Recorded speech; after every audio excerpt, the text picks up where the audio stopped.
So tell me, who is this Chris Baréz-Brown? The next speaker. Yeah. Oof. All right, so I found Chris on a roadside. He was homeless, and I took him in. Just want to warn you. I raised him from a little boy, and he's now a strapping lad. Okay. Now, all seriously, Chris, and I say this, and one of the things you'll know about me is I shoot really straight. Okay. Chris, honestly, is one of the most creative human beings I believe in the world. Wow. Okay, so when I was the director of innovation at Pfizer, I was responsible for building innovation for the company. We hired Chris to come in and help us with innovation.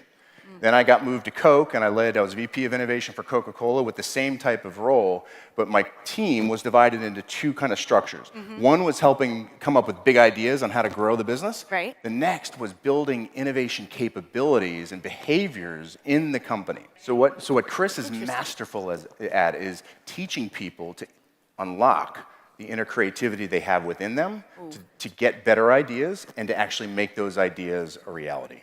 Wow. Well, it sounds like it's relevant content for today. I think I'm stoked. Please join me in welcoming Chris Baréz-Brown.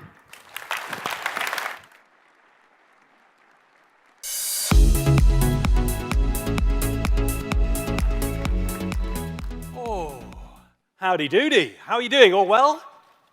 Yeah? Good, good. So I'm Chris, and I'm going to be playing with you for the next hour. And my intention is to give you some things you can do every day that add more creativity and help you turn those ideas into reality. But a lot of the work that I do is about energy. So I just want to get a sense for what I am working with today.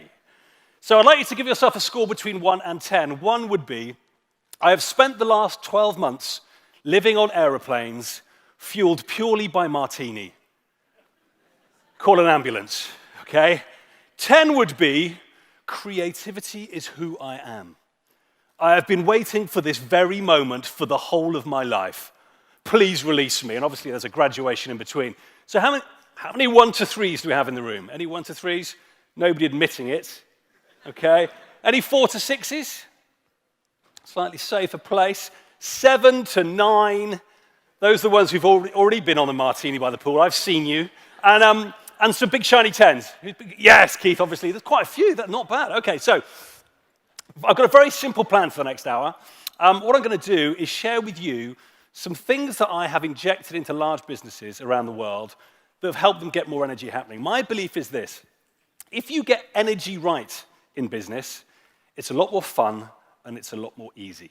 Okay? But there are so many things that get in the way of that. So I'm going to share with you some stories and I'll give you a few things to try out. We're going to see what you can learn. And hopefully, it will get you tuned up for a fantastic few days with D-Scoop. Now, because you're going to be doing some things, I need to get the energy right. So can you all stand up for me, please? Lovely. So you are going to be talking to each other and doing a few things in my session. So I thought maybe we'd start with some vocal warm-ups, which is what I like to do, usually on a Sunday afternoon. So after me, can you all go, la, la, la, la, 1, 2, 3.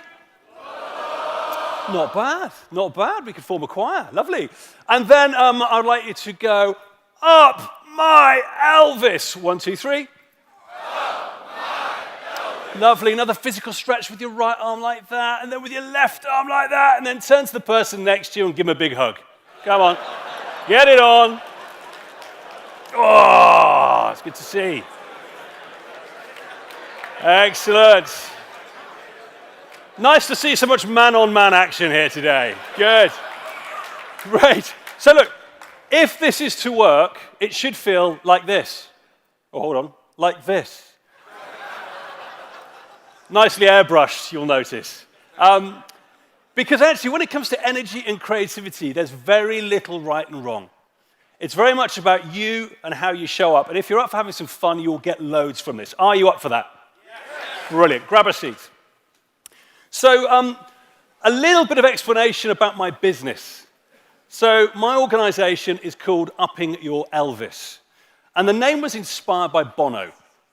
When he was doing his Third World Debt campaign, he used to go into organizations and he wanted to work out who to play with really quickly. So he used to ask what I think is a fantastic question. He used to ask, who's Elvis round here? Now, when you ask that question, people can answer it immediately, because what you're really asking is, Who here's a bit of a brand? They're a maverick. They've got loads of energy about them. They break the rules and they have loads of fun doing it. Now, I fundamentally believe that business needs more Elvis now than ever, and I fundamentally believe that we've all got a bit more Elvis in us to bring. We just need to know how to tap it. So what I do is I work with lots of big organizations, the likes of Unilever, obviously Coca-Cola. I was with Nike in Switzerland last week. And pretty much every advertising network I have trained at some point. I work with a lot of creatives, and I help them tap more into their inner genius so they can bring more of themselves to play every day. Now, to do that, we have some very simple behaviors, because my belief is if you do complicated things, it doesn't make the difference on a daily basis. The simple stuff that you do every day and you do religiously is the stuff that creates impact. So I don't think anyone will be sitting here today and go, oh, wow, that was amazingly technical. That was incredibly complex, because actually the stuff I should be saying should resonate with you on quite a deep and human level. You should all kind of get this. The problem is that often we don't get to do it because work gets in the way, and so do we. We get in the way of doing great work. So I'm also very conscious that I am getting in the way between you and a drinks party. Is that right? Yeah, is that fair? So what I thought I'd do, I know some of you I've seen by the pool already warming up. Good on you. For those who haven't warmed up yet, I thought we were going to just get into a little bit of practice. And we're going to have a little cocktail party here, okay? Now, it's a cocktail party, however, without drinks, all right? Because that's coming in a second. So what I want you to do, very simple exercise, I want you to hold an imaginary cocktail, okay? So can you hold that for me? Some of you have got two. I quite like that. That's good. And over here, some very large ones, which is good as well. Okay, so in a second, what I'm going to ask you to do is I'm going to ask you to stand up. And in a cocktail party, we tend to mingle, don't we? Okay, so what I want you to do is I want you to mingle. Now, I know you're going to be mingling because you're going to make this noise. Mingle, mingle, mingle, mingle. Okay, so can you all practice that? Very good, fast learners. You'll be fine tonight. And what I want you to do, on this side of the room, I want you to grab a beautiful stranger, who knows, maybe a potential life partner. Let's see how it plays, okay? And what I want you to share on this side of the room is a passion, okay? Something you're deeply passionate about. So if somebody was to ask me what I'm passionate about, I talk about music. I love music. I take my guitar wherever I go. It's a big part of my life. So you're on passions. This side of the room, you are also going to be looking for that beautiful stranger. But when you get together, what I want you to share is something that makes you special. Something that makes you special. So if I was to be asked what makes me special, I would say I am fascinated by people. I never get bored of them. There is always something to learn and connect with. That would be my superpower. And then here, the other way. Are you clear on your brief? Hold your glasses in your hand. Can you stand up and mingle? Mingle, mingle, mingle, mingle.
Tw 22, right? 22 is the cutoff. Yeah, that's good. It's all right, I'll just make you show on point.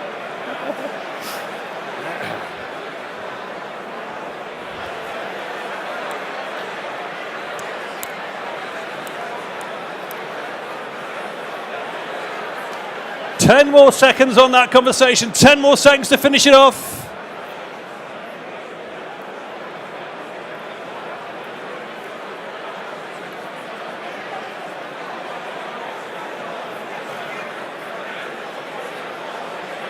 Okay, Okay, grab a seat now, grab a seat. You can give a little hug if you want. Grab a seat. Grab a seat. So, I appreciate that was a very dry cocktail party, but besides that, how was it? Was it good? Did you meet some nice people? Lovely. Good to hear. Well, that will continue, fully lubricated later. But by the way, it was very interesting to see all the pictures of past conferences. Everybody had a drink in their hand. Did you notice that, Keith? So I'm getting a sense for this group. So look, the purpose for doing that is twofold. One, passions. I think it's impossible to do great work unless you are passionate about it. And I think our job as leaders is to tap into our passions on a daily basis and release the passions of our people. If they don't give a damn, it's impossible, right? So we've got to keep them excited. And that, I think, in itself is quite a creative art, because we have to constantly keep changing our focus and reminding each person in our team why it's important, why we care, why only they can do such an amazing job. So passion is key. And then equally, the specialness. You know, I've got this belief which is kind of unusual. I believe that we are all perfect, okay? We all have everything we need to do amazing work right now. It's just what often happens is we go to work and we get a little bit detached from what does make us unique and special, so that we don't shine as brightly as maybe we could. I'll tell you a little story to illustrate. So I was doing a big change program for Unilever. I was working, actually, for Stan, who Keith used to work with. So he comes in, he runs the whole of Insight for Unilever globally.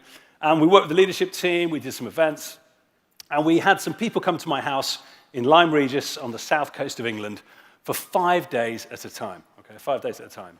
And there's this lady that came in on the first day, and you know when you look at somebody, you just kind of get this sense they don't want to be there? Do you know that one? Yeah? So she walked in, and she was just fizzing. She was all prickly. And I know what was going on in her head. It was very simple. It was this: 5 fucking days. That's what she was thinking, right? Now, she was brilliant, okay? She really got into it. She learned loads. She shared loads. And on the last day, on the 5th day, she was sharing some stories to illustrate the learning she had. And she told this one. She said when she joined Unilever, she joined 12 years before as a graduate trainee, right? And as a graduate trainee, she was all fresh and ambitious. She wanted to change the world, as I think we all did. And she remembered vividly on her 2nd week at work going on one of these insight immersions where you go and see how real people live their lives. Now, she lived in Durban, so she went to a township where she got to experience firsthand how people live their lives with a lot less resource than she was used to. Now, anyone who's done that will find it's quite an emotional experience.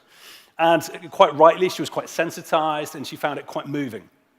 Now, at the end of the day, she was walking towards the big air-conditioned coach with all the VPs when she heard this noise coming from a disused tire by the side of the road. So she went over to investigate, and within it, she found 3 abandoned puppies.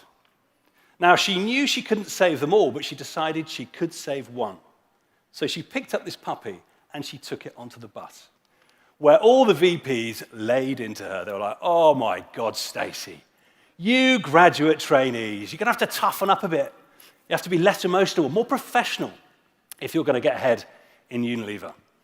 And as she sat there in my drawing room, she realized that's exactly what she'd done. She'd spent 12 years becoming the person that she thought they wanted her to be. Less emotional, more professional. Actually, the way she summarized it, she stopped picking up puppies. Now, she didn't wake up one day and say, oh, that's what I'm going to become. She did it day by day, bit by bit, subconsciously. And we all do the same thing. We cannot help but socialize to the norms. We cannot help but emulate the leaders around us. We want to fit in, and subconsciously we'll do what we can to do that. And actually, it's an important part of our survival instinct. The good news is it gives us great relationships. The bad news is if we do it too much, we lose touch with what does make us unique and special. So a lot of my job is rather fantastic. It's just helping people step back from all the busyness, recalibrate, reassess, re-energize, and actually be a bit more of themselves. Because my belief is this: the more you can be yourself, the more you can self-express, the more you can take your own personal risk to improve things every day, the better the work will be and the more fun you'll have. So that's what we're going to get into today. So I've got a question for you, and I'm going to start off with something slightly interactive. There are bits of paper on the end of the rows. You will need a piece of paper for this and a pen, okay? If you don't have one nearby, don't worry, it's not the end of the world. You can answer the question in your head. So this is the question that I want you to write the answer to. Where is it you have your best ideas? Where is it you have your best ideas? There is no right or wrong with this, and if you could answer the question in English, it will really help me, okay?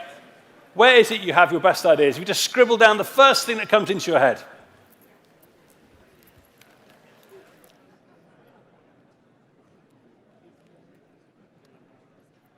If you rip off pieces of paper and pass them along so people have got them, that would be great. Okay. Now, I had the pleasure, like I said, of being in Davos last week in the snow. What I would like to now reenact is the big snowball fight we had at the end of the conference. So can you scrumple the paper into a ball for me? And now we're going to see who's a decent pitcher, because you're going to have to hit the stage. Throw it at me, and let's see who can reach. If it only goes halfway, you can relay them. Oh, we got those steps. Thank you. Oh, do you know what? It's bad news when people put their keys in them. That's not a good sign. Whoop, thank you very much. Oh, very good answer. I like that. Right, I'm going to read some of these out. You can't let it go, can you? Nice, okay. First one up, nice jeans. Thank you very much. That's a good heckle. I like that. I'll be here all night.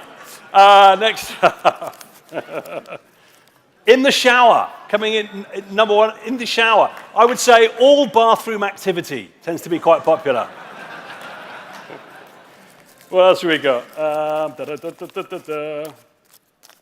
In the car. Again, I think all travel tends to be very popular. Look, the reason I'm asking this question is I've asked thousands of people that question. Where is it you have your best ideas? And no one ever says to me, Chris, I always have my best ideas sitting at my desk thinking hard. Yeah? Doesn't tend to happen. And it doesn't tend to happen for a really important reason. And it's all to do with how the brain works. Now, do we have any brain experts in the room? I have to ask this question. I asked that question 3 years ago, 400 hands went up. I was working with Roche Neuroscience. It was a bit intimidating. And at the end of it, the head of neuroscience, lovely chap, came up and said, Chris, everything you said, absolutely true. Bit simple, but absolutely true. So here's my simple take on the brain. You've all come across conscious versus subconscious thinking, yeah? So your conscious thinking is what you do use when you're sitting at your desk thinking hard. It's fantastic for logic, it's fantastic for rationality and for analysis. It's the part of your brain that you have those little conversations with yourself. You know those? You know the voices in your head? If any of you are going, I don't have voices in my head, that's the voice. Yeah? So we all process that way, right? Great for getting stuff done, great for logic and smarts, but quite limited in our overall processing. Now, nobody knows how much it uses or how much capacity it's got. I've read books that say it's as little as 5%. I've seen a documentary that says it could be as much as 15% if you get exactly the right conditions. But what we do know is it's not much compared to our subconscious. Now, our subconscious, we now know, has the capacity to remember every license plate we have ever driven past in our lives. And actually, recent research is suggesting that we may have the capacity to remember every experience we've had in our life. Now, it might be stored and compressed in a weird way, but it's all potentially in there. So it is by far the biggest source of stimulus you can ever have. And not only that, it constantly processes. I'm sure some of you here wake up exactly 1 minute before your alarm clock goes off every day. There are some people that do this. That's because your subconscious is constantly processing that accurately. Yeah? So if you want to do great thinking, I have a very simple top tip, I guess, which is you can't just use conscious thinking. You have to learn to use your subconscious. So what I'm going to just talk you through is the 4 key brain states we access every day. And then we can say, so what? How does that help us when it comes to creative thinking? So the first brain state is this, beta. This is when you are sitting at your desk thinking hard. This is purely conscious, so it's great for analysis and rationale, but it's very limited for creativity. When you start to relax, you then go into alpha. So the filter between the conscious and the subconscious opens, and therefore you get more access to more stimulus. So if you've ever lost your keys at work, you've gone home at night, you've lain on your bed, and you've gone, oh, I know where they are, that's because you've gone into alpha state, so you get better recall. So at this point, you have more chance to be creative. So it comes as no surprise to me when I said to you, where do you have your best ideas? It was alpha state moments. It's in the shower, it's commuting, it's doing exercise, it's down the pub, it's having a chat with friends. Those are the times that we naturally have ideas because we access our subconscious. You then relax down further still, and you go into theta. Now, theta is a deep relaxation state. This is where you would meditate or you would dream. Okay? Now, for centuries, people have used this as an inspiration state. Aristotle used it, Salvador Dali did, which I think explains quite a lot when you look at his pictures. Thomas Edison, quite famously, used to sit with his feet on a tin plate. He'd put a coin between his knees, and he'd start to think about the problem he was working on. He would relax into alpha. He'd go down into theta, where he'd get a rush of inspiration. And as you relax further down, you lose body consciousness, so his legs would open, the coin would hit the plate, he would wake up and write down what he was thinking about, which is where the expression, the penny has dropped, comes from. Ooh, learning! Who'd have thought it? And he's got thousands of patents in his name, so there's something interesting going on, definitely with theta. The last one down is delta. Now, at this point, the filter opens so fully that the subconscious floods the conscious, so this is just a subconscious brain state. Very important for us physically to regenerate, but not much use for anything else because there's no consciousness attached. So those are the 4 brain states. Beta, sit at your desk thinking hard. Alpha, you start to relax and you start to get more stimulus. Theta, you get a rush of inspiration. And delta, it's just about physical recovery. So out of those, my advice would be the brain state you want to access when you are having ideas, when you are thinking differently about the future, is alpha. Okay? Now, theta is great, and we teach that on our mastery workshops, but it's an individual technique, as you can imagine. You know, we're going to have some ideas. Put on your pajamas. Be a bit weird, wouldn't it? Yeah? Whereas alpha, all you have to do to access alpha is relax and have fun. Relax and have fun. Now, the reason I'm saying this is that I used to teach people lots of very clever creative techniques, and they'd often come back with very average ideas. And the reason being is they would think their way through it. They would do it in beta with logic applied, and therefore they'd come back with very, very average stuff. Most of my clients would love to spend all of their time thinking. They are black belts in it. They would like to lock the doors and analyze the future. What they often really struggle with is the feeling piece. Because the feeling bit is actually how the subconscious talks to you. Quick question for you. Just have a little ponder in your head. Of the biggest decisions you've made in your life, so for me it'd be getting married, having kids, setting up businesses, that kind of stuff, what proportion of that decision do you think was made with feeling versus thinking? And just turn to the person next to you and just tell them, what proportion was feeling?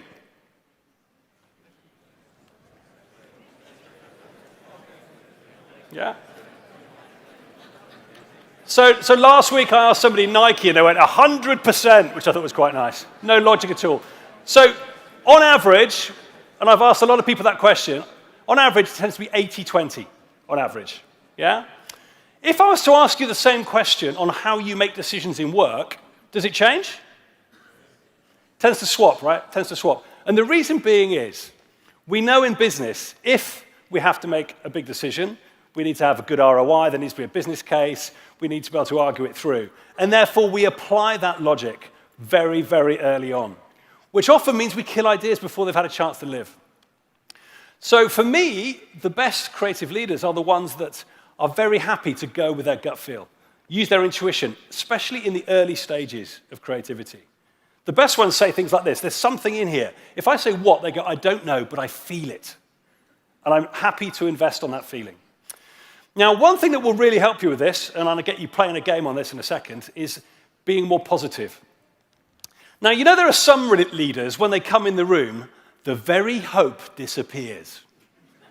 You know these people? I think we all know some, right? And yet there are others who can turn a disaster into a party. I know which one I want to be with. It's the latter. Now, I don't for 1 second recommend we have rose-tinted spectacles. What I recommend, however, is when we've identified a problem, we get positive on delivering a result. Now, if we don't do that, we don't attract talent to us, we're not as insightful, and actually every idea we have, we will find a problem with. So you need to be positive as a leader. You need to be able to come up with possibility. Now, the problem with this is that we have an inbuilt negativity bias. So our brain has only developed by about 10% in the last 50,000 years, which basically means we are still using a programming that is designed for a caveman or a cavewoman. Now, if you go back 50,000 years ago, the number one thing on our to-do list is survival, right? So we've developed this amazing mechanism in our brain. If we see a bush shaking in the distance, we assume it is a bear that is going to eat us, yeah? Right? Which is not a bad thing, is it? Because we get back in our cave, we get our spear and go, damn, it's going to eat me. Not bad. Now, 9 times out of 10, it's Keith coming back from a berry forage, okay? And we've just got breakfast. That's all good. But the one time that it's actually a bear, I'm grateful that I decided it was going to eat me. So, brilliant survival instinct. It served us well. The problem is that we have exactly the same survival instinct in our head today. But of course, there's no bears and saber-toothed tigers out to get us. What we tend to react to are new things, new people, new ideas. And therefore, it doesn't matter who you are, it doesn't matter how creative you are. I mean, I've spent my life doing creativity. I cannot help being in a creative session, hearing somebody's idea and go, oh, that shit. Can't help it, yeah? Cannot help it. But what I've learned to do is not articulate that. Very smart. What I've learned to do is to listen to that inner voice and go, okay, there's a problem with that idea, but how can I make it better? How can I make it useful? How can I make it work? And that's what being positive is all about. So I want to tune you up to a bit of positivity, and again, it's to get you into the party mood. So we're going to play a very simple game. In a second, I want you to team up with somebody around you again, and it's going to work very, very simply. The person with the longest hair, and I don't want any fighting about this, okay? The person with the longest hair is going to tell a story, okay? It's a made-up story. I was walking by the pool this morning when I bumped into a koala bear, okay? It didn't happen, I'm just making it up. Now, the person with the shortest hair is going to give you some random words, okay? Margarita, that's not very random around here, is it? Umbrella, yeah? Ferrari, words like that. Your job is to take that word and put it seamlessly into your story, okay? Now, this will only work if you are being positive. Once you've used one word, they're going to give you another one, okay? So you just keep going. When you hear this noise, yeehaw! I want you to swap and go the other way, so you both get a chance to do it, okay? Now, a couple of top tips on this. I know you're keen. A couple of top tips. The first one is this. There are 2 faces that I see when I work with groups. The first one looks like this. That would be what I would term the thinky face. And usually what's going on in their head is this. Oh, it's all right for you hippies that do creativity. I've got a real job. They don't get on so well with this exercise, okay? The people that do better look more like this. Or maybe not jazz hands, do you know what I mean? But you need to be having fun because you need to go into alpha. Okay, second top tip, a lot of our creative processing happens in our buttocks. That's not true. I think some of you go, really? But it happens in our bodies, okay? So this only works if you're standing up. And what we're going to do is we're going to play some loud music so we don't have to hear your stories. Seem fair? So stand up, be positive, tell some stories. Thank you.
Take a seat, everyone. Take a seat.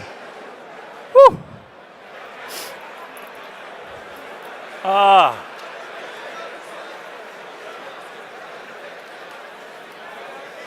So,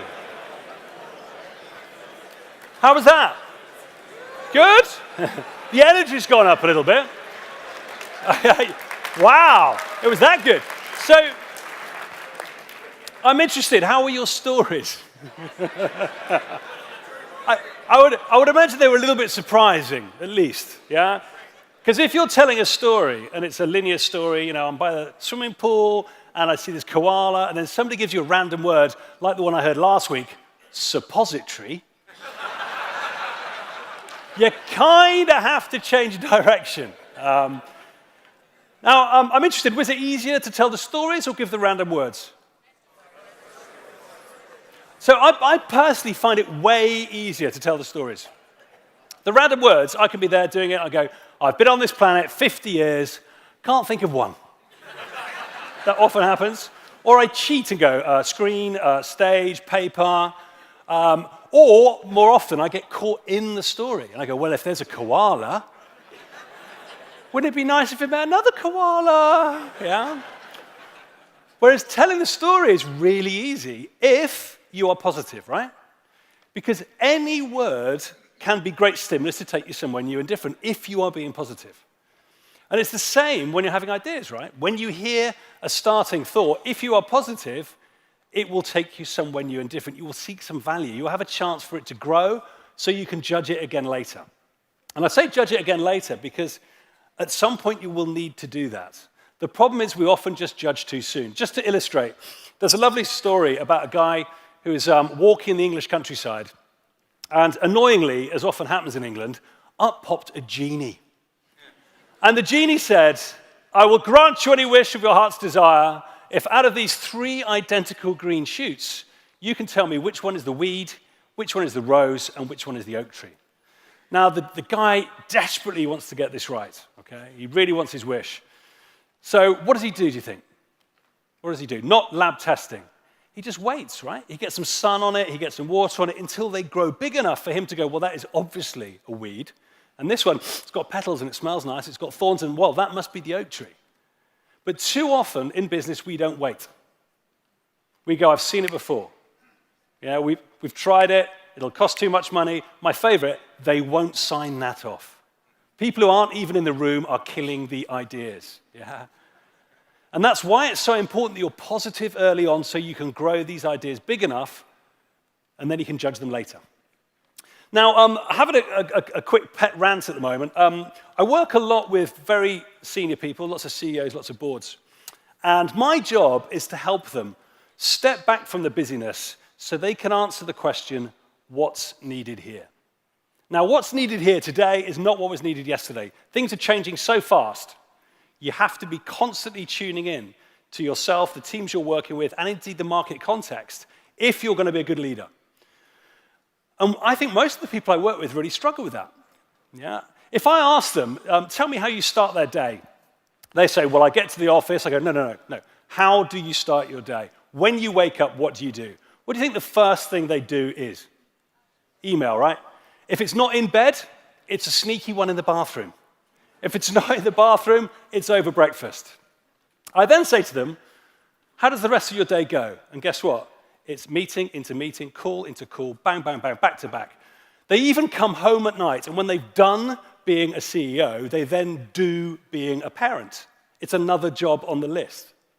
And then I say to them, when do you next feel conscious? When do you next feel alive and energized? Usually going back to bed.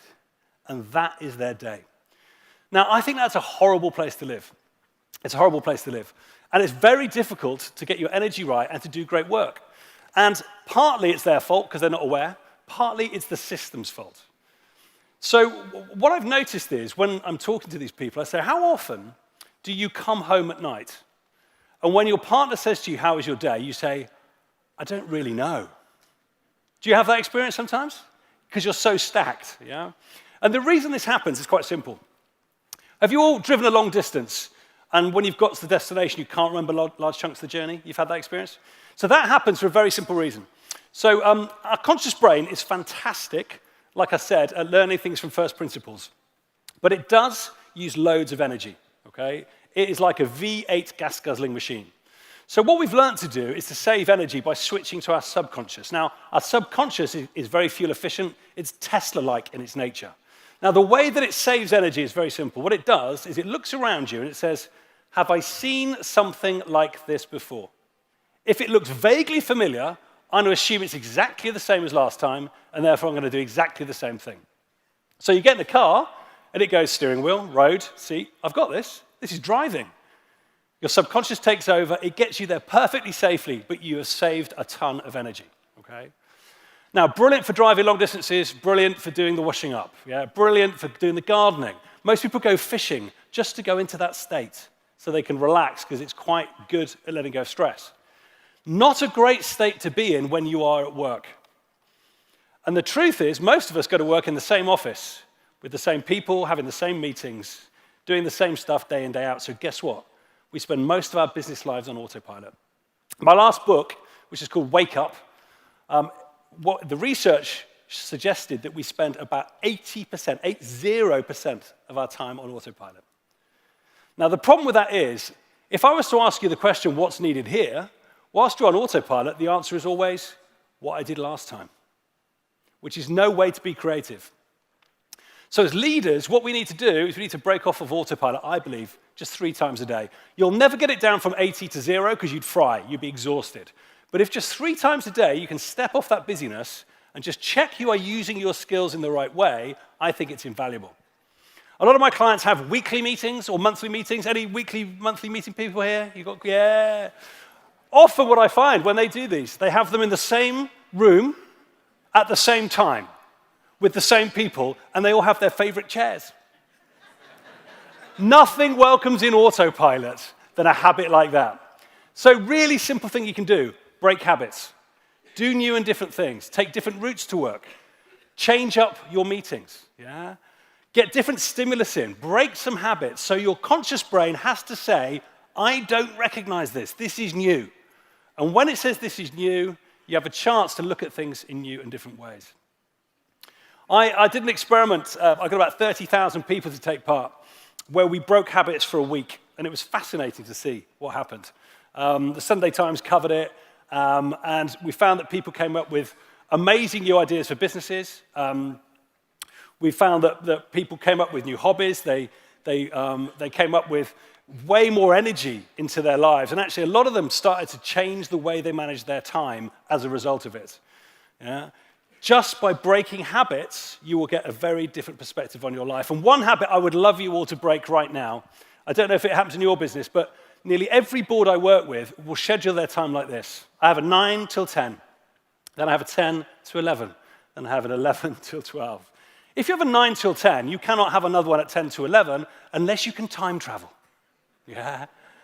And yet people schedule their time like that, and then they wonder why they're so stressed, because they're late for every meeting from there on in. If you just schedule a time with more space for you, it's amazing the difference it makes in your energy. Simple stuff, but it makes a difference. Now, I've got a little challenge for you again. Now, this time you do need a piece of paper. So at the ends, if there is a piece of paper there, make sure you pass them around. You don't need to write on it this time. What I want you to do is I want you to take that piece of paper, and I'm going to give you 60 seconds to make the best paper aeroplane of your life, okay?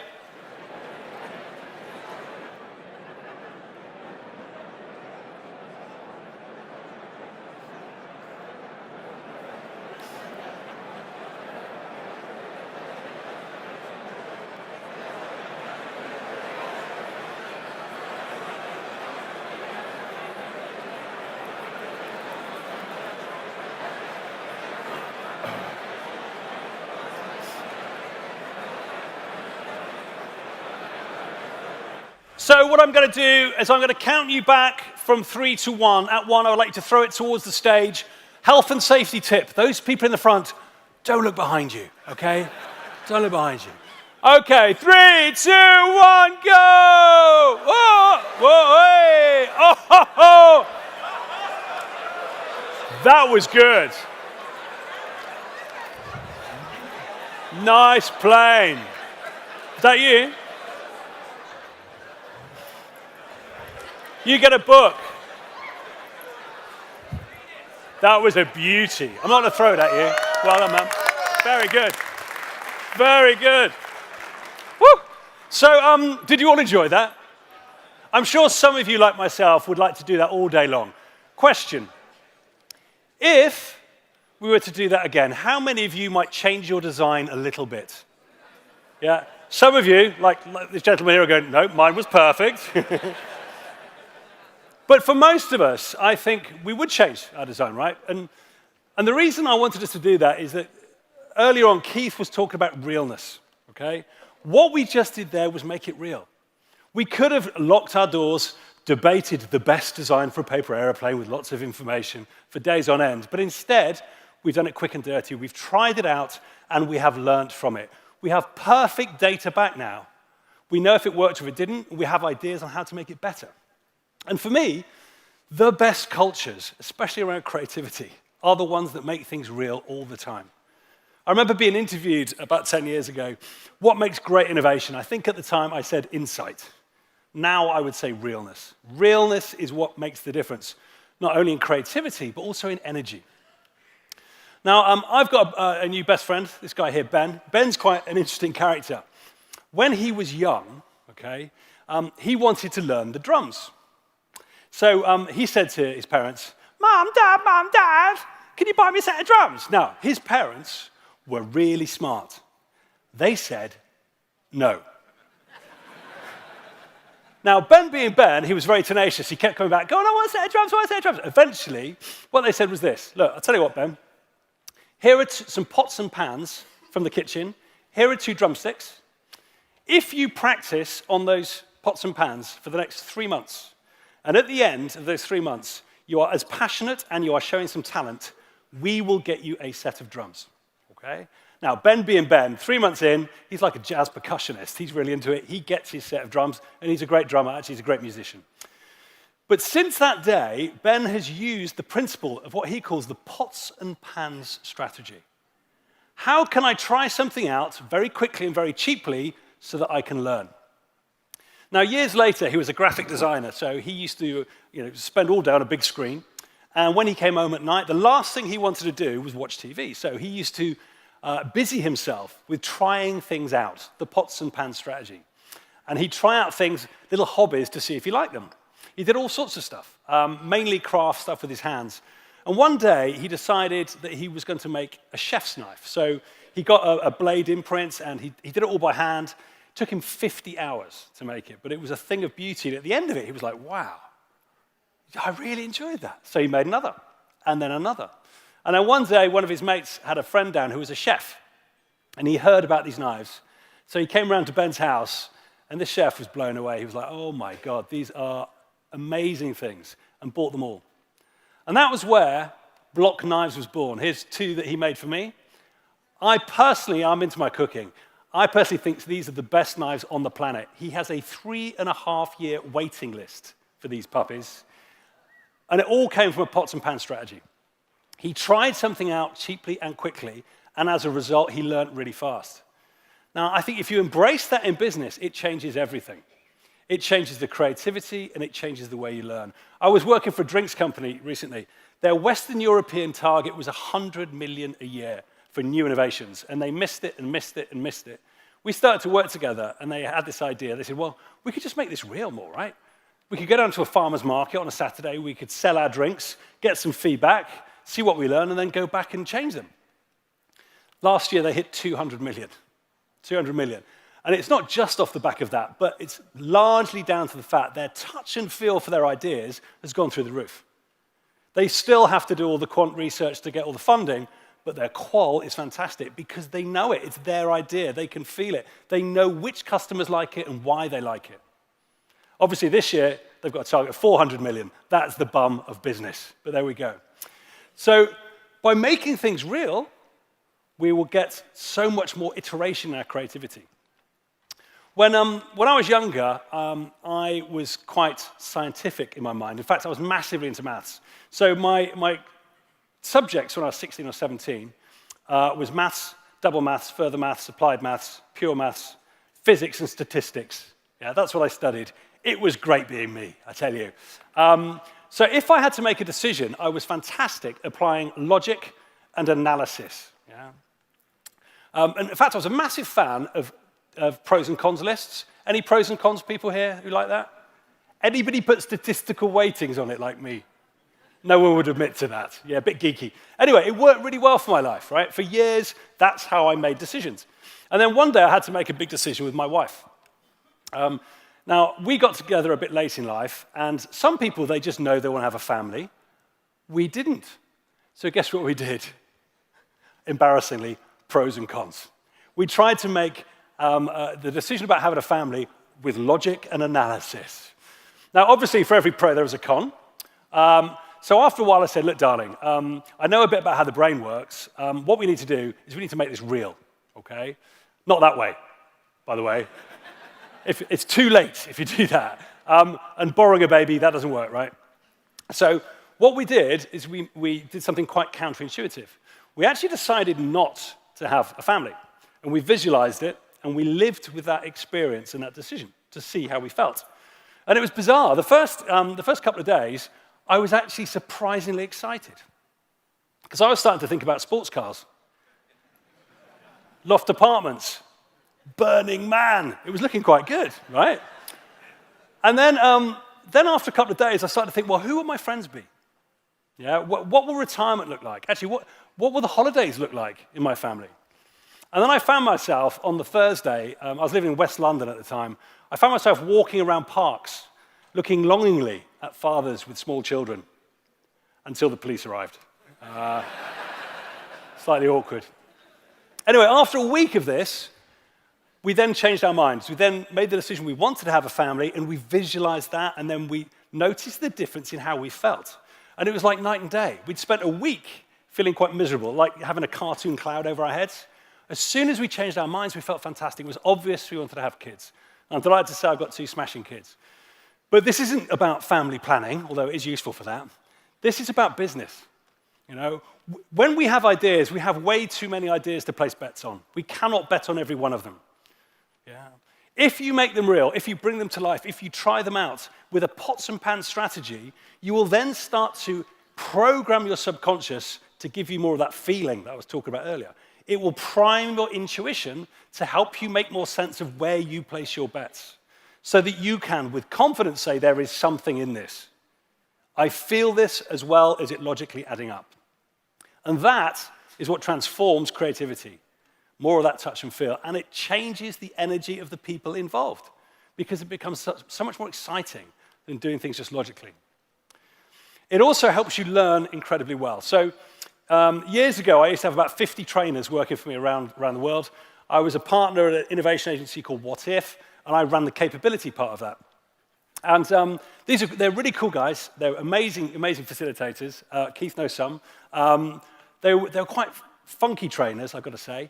And they used to do quite risky things. And I remember one Friday night, I got a phone call from one of them saying, Chris, course went fantastically.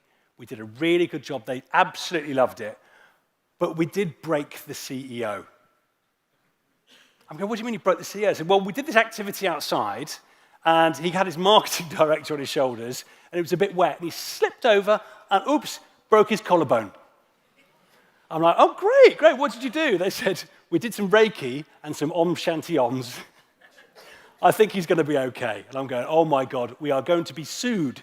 So anyway, the guy was really cool about it. He was okay. But it did strike me, maybe what we should do is at least teach them some basic first aid. All right? So if something goes wrong, they can supplement their esoteric practices. So anyway, I got the European team off the road first for 2 days first aid training. Now, what hadn't crossed my mind is my people, they're professional trainers, they're quite funky, they're leading edge. People that train first aid, a bit more traditional, aren't they? So this guy came in, grey suit, grey tie, slightly grey skin, with a pilot case, with a manual with all the coloured tabs in it, and they're all like, oh, it's got a manual. And he went straight up to a flip chart, and he drew a picture of an iceberg with a boat hitting it. And he just went, what's that? And one of my guys went, is it the Titanic? And he went, yeah, breaks the ice, doesn't it? I'm thinking, shit, we got him for 2 days. This is a nightmare. Anyway, didn't take long. I fell in love with this guy. He was so cheesy and so old school, but he was brilliant. He had us literally eating out of his hands. And there's this one moment that I will never forget. He taught us choking. And what I mean by that is not how to choke, but how to cure choking. And at the time, there were 3 stages. The first stage, which I still love, is this. Are you choking? Makes sense, good logic. Second stage, you hit them on the back progressively harder up to 3 times. If that doesn't work, it's the Heimlich, right? So he just taught us that. And he just went, look, could you put your phone onto emergency services in case this goes wrong? At which point you have piqued my interest. He then takes a tissue, puts it into a glass of water, puts it into his mouth, and he goes, that's my... I'm going, what are you doing? You nutbag. I mean, he starts to go pink. And then he goes red. And then he starts to go purple with the veins, boom, boom, boom, like this. So naturally, I leap into action. Are you choking? He's going like this. So I'm very English, right? So I go to give him a slap. Truth, it's a bit more of a tickle, okay? Not enough power in it. I'm being far too polite. Second one, slightly harder, no impact. The third one, I'm starting to think, actually, if I don't get this out of his mouth, it's the Heimlich. He's twice my size. I do not fancy my chances. So number 3, I take a run-up on number 3.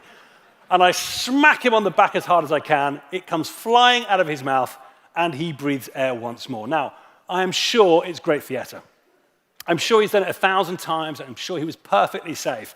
But I've got to tell you, I will never forget how hard you have to hit a big bloke to get something out of their throat. I will never forget those 3 stages because it's not intellectual, it's visceral. He made it so real for me, I will never forget. And that's what's so important to creativity. As you make things real, as you experiment, you learn. And the learning is something you can reapply forever. The number of innovation jobs I have done where we've had a great idea at the beginning, and by the time it's implemented, you completely lost the essence of it. The reason being is the people who were actually delivering it weren't involved at the beginning, and they didn't make it real enough for people to feel it. When you feel it, you will never get that wrong, and you'll constantly learn. It also, by the way, set up one of the best gags I've ever seen, because this first aid guy, he then came back with a Zippo lighter and a bottle of paraffin. And he went, after the break, we're doing burns, which is, you can't beat that. That is classic old school. So, one more thing for us to do. When you were out networking and meeting everyone and registering, I put a Post-it note under one of your chairs. Now, I don't want you to look yet, but on that Post-it note, it says Kiki, okay, which stands for Kiki D. Now, whoever is sitting on that seat is going to have the pleasure of coming up here with me to sing a duet. So I think you've got karaoke later this week, haven't you? So this is another warm-up. So I'm going to be Elton John. Don't look yet, hold on. I'm going to be Elton John, so I'm going to go, don't go breaking my heart. And you're going to be Kiki. So you're going to go, I couldn't if I tried. And obviously, because you're a bunch of senior people with your businesses, I don't want anyone coming up here going, I can if I tried. I want dance moves, I want energy. And you may have noticed I'm a bloody good vocalist, so don't let me down. So now you can look, who's going to be Kiki? Who's going to be Kiki? Who's going to be? Is it you? Come out. Guys, there's no Post-it note. Come on. I wouldn't do that. But I am interested. I'm interested as to what was going through your head as you looked. By the way, I know there's at least one of you going, let it be me, let it be me. I know. I can see that. And in this room, I think there's more than one. But wouldn't it be fair to say for most of you it was don't let it be me? Is that fair? Yeah? And the reason being is we don't like to be taken out from the crowd, put on stage, where we could be judged. Yeah? Where maybe we get things wrong. Maybe your dance moves aren't quite as good as Chris's. Yeah? And the reason I wanted you to experience that then that was the caveman I was talking about earlier. The caveman just went, danger, ah! And actually, for a lot of you, it flooded you with cortisol and adrenaline for a fight, flight, freeze response. And I did see a few freezes, and the doors opened and people bolted out. So that was definitely a flight. Now, I wanted you to experience that for this reason. Every time creativity comes to play in your organizations, there are people having exactly the same experience. There are people going, ah, it's new, it's different. Ah, I don't like it. It's dangerous. And it's a perfectly normal human response. So for us as leaders to really embed creativity, what we need to do is we need to encourage more bravery. You know, we need to own up to the fact that we are scared of doing new and different things every now and again and create an environment where people feel safe to self-express and take some risk. Because not everything you do will work. How many of you have terrible ideas? Anyone have terrible ideas here? I have shocking ideas. I mean, awful ideas. I've actually patented one of mine, which is a slight worry. But if I don't share it, how will we know?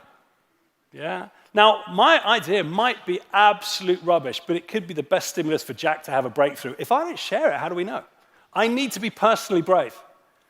But equally, as an organization, you have to be brave. My suggestion would be, if everything you do that's new works, it ain't creativity. It's incremental. It's new flavors. It's a little bit better. If you do step change ideas, you have to take some on the chin. Some of them will not work. There's a good friend of mine, Andy Fennell, who used to be the CMO at Diageo, said, you cannot think your way to 10 out of 10. At best, if you're smart, you'll get to 6, but that won't win. The only way to get to 10 out of 10 is to take a creative leap. Now, in doing so, you're going to hit some 3s. The question is, how fast do you hit from those 3s to hit those 10s? To hit 3s and move to 10s, you have to be brave. I've got a ventures business where we come up with ideas, we get venture funding, venture capital in, and we launch them and run them. And we've done all sorts of things. We had a business for homeopathic remedies for kids. We've got a cleaning molecule. We've got a financial package. We've got fast food retail concepts. But years ago, we had an accessories business. And it was high street retail. It was a great idea, but we positioned it wrong. We got the wrong MD in. We lost a ton of money. Boo! But how can I stand here today and say I do creativity if everything I do works? Now, the ones that have worked have paid for that 1,000 times over. But you have to take a portfolio approach, right? You've got to try lots of stuff, learn fast from the 3s to hit the 10s, and know the step change ones are the ones that bring in the gravy for the next 10 years. And that takes bravery, right? That does take bravery. Here's another new friend of mine, Adam. So I was doing some filming in New York a couple of years ago, and I met him. Interesting character. So he made a couple of million quite early on with Yahoo. So he set up his own record label where he was the only artist. Didn't go so well, but being the entrepreneur that he is, his grandfather died, and his grandfather had a cheese import business, right? So Adam took it over. And the way he's been running it is extraordinary. So when I was with him, the week before, he just had what he calls a cheesemonger invitational. So he invited all the cheesemongers from around the world, who he thinks are the rock stars of the business, to find out who was the best. And he designed Olympic-style events with hip-hop music playing in the background to celebrate the craft of being a cheesemonger. Apparently this year, 2,000 people turned up for it. It's a legendary event. Now, it's completely different to the way cheese businesses have been run. He's doing some quite new and different things. And if you notice, he might like his tattoos there. Check out this one a bit closer. This is my favorite. This is a homage de fromage. Check that out. Now, I'm not suggesting for 1 second that we should all be like Adam, but what I love about him is he wakes up in the morning and he is himself. He takes personal risks, he tries new and different things, some of which fail, but he does it in his personality. He's not trying to fit in. And as a result, everybody else in his business is doing the same. They all jump out of bed going, I can be me today, I can take some risk and I will be supported. And his business has grown at 25% year on year, every year since he's taken over, and I'm sure it's because of that. So bravery pays off. So my top tips for you are quite simple. Number 1, if you want to be creative, make sure you are relaxing and having fun and accessing your subconscious. Number 2, inject positivity when you are having those new and different thoughts. Without positivity, nothing will survive. Break habits to make sure you're getting off autopilot, and you will make sure you can answer that question, what's needed here? Make things real, quick and dirty, pots and pans strategy, and you will change the energy in your business forever. And just remember, it takes bravery. Thank you so much for your energy. I'm looking forward to drinking with you later. Enjoy the rest of it. Thank you.